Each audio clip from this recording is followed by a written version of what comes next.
What happened to 30-year-old Mica Miller, who lives in Myrtle Beach, South Carolina?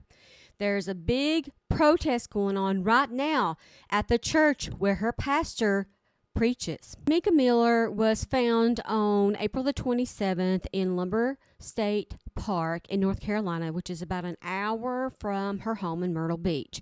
She is a pastor's wife who had filed for divorce in October of 2023.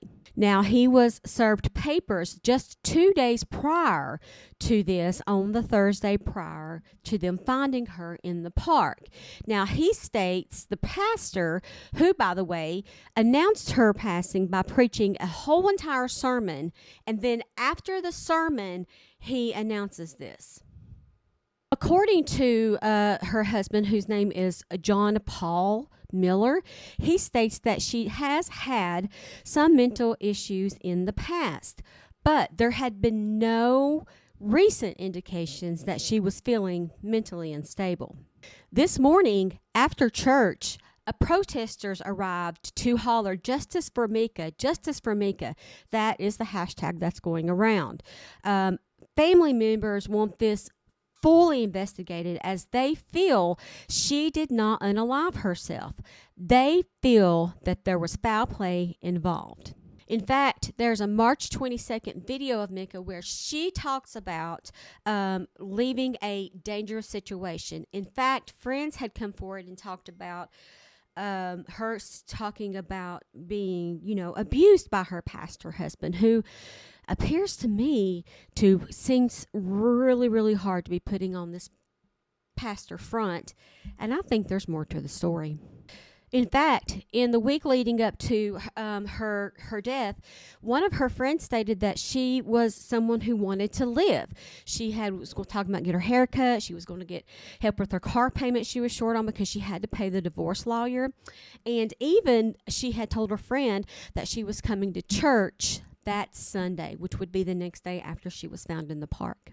The friend stated that the last text came at 9:19 p.m., and it was from a woman, quote, who wanted to live, not from someone who seemed to be at the end of her rope. Was this a situation where he said, "Meet me at the park"?